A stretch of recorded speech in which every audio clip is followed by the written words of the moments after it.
সাংবাদিককে ধরে সাংবাদিককে মেরে কোনো সমাজ উন্নতি করতে পারেনি, কোনো সমাজ টিকতে পারে না।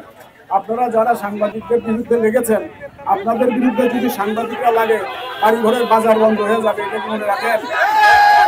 আমি পরিষ্কারভাবে বলছি, অবিলম্বে ওয়াহিদ ফকিরের মুক্তি দেন এবং ওই ওসিকে প্রত্যাহার করেন এবং বগুড়ায় যে সমস্ত পুলিশ এখনো অতীতের ঘোর কাটাতে পারেননি তাদেরকে সংশোধন করার ব্যবস্থা করেন। বগুড়া কিন্তু অত্যন্ত গুরুত্বপূর্ণ জায়গা। এখানকার মানুষ যখন জেগে ওঠে তখন কোনো অন্যায় শিখতে পারে না। সাংবাদিকদের বিরুদ্ধে তো কোনো কিছু করতেই পারবেন না। মাঝখান থেকে আপনারা এবং আপনাদের দোসর যারা, তাদেরকে কবর রচনা করা হবে এই বগুড়াতে। অবিলম্বে ওয়াহিদ ফকিরকে মুক্তি দেন এবং ওই ওসিকে প্রত্যাহার করেন। সাংবাদিকদের দিকে থেকে চোখ ফিরিয়ে নেন। মাত্র দুদিন আগে আমরা বিশ্ব মুক্ত গণমাধ্যম দিবস পালন করলাম। ঢালাও ভাবে এই সরকারও মুক্ত গণমাধ্যম দিবস পালন করলো। আর আমরা কি দেখলাম যে আমরা মুক্ত গণমাধ্যম র্যাঙ্কিং এ 16 ধাপ এগিয়ে আসছে বাংলাদেশ। এই প্রেক্ষাপটে এই অন্তর্বর্তী সরকারের সময়ে আমরা এই মুক্ত গণমাধ্যম দিবসের প্রেক্ষাপটে আমরা কি মুক্তভাবে কথা বলতে পারছি? এই যে ঘটনাটা গতকাল ঘটে গেল এই বগুড়ার মাটিতে, এটাকে মেনে নেওয়া যায়? এই সরকারকে অপদস্থ করার জন্য এই চিন্তা চেতনা এখনো লালন করছে বগুড়া সদর থানার ওসি। এই সরকারকে পদে পদে নষ্ট করার জন্য তাদের পদক্ষেপকে মুক্ত গণমাধ্যমের চিন্তাধারা থেকে আমাদেরকে আরো এগিয়ে নেওয়ার জন্য যে প্রচেষ্টায় সরকার আছে তাকে ভুলণ্ঠিত করার জন্য ওসি পদক্ষেপ নিচ্ছে। তার প্রকৃষ্ট উদাহরণ গতকাল বিনা ওয়ারেন্টে আমাদের সাংবাদিক সহকর্মী ভাইকে অ্যারেস্ট করেছে।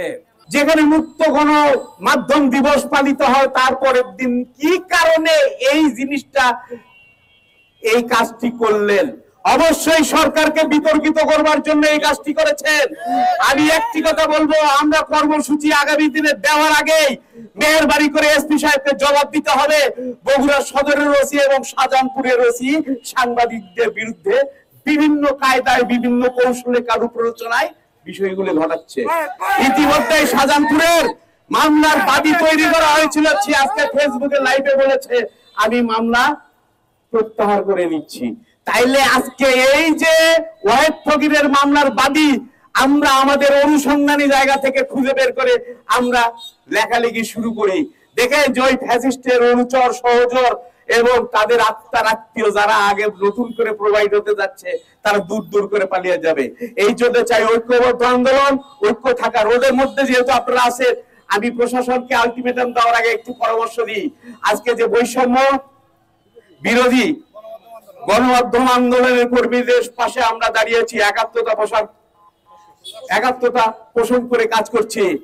পরিজাতে সাহস থাকলে এসপি সাহেব এই বিষয়টা ঘোলাটা করার পূর্বেই আপনি এই সমস্ত নেতৃবৃন্দকে ডাকেন, ডেকে ওই ওসির কাছে আমাদের সামনে জবাবদিহিতা করেন, দেখি আপনি কতটুকু পারেন।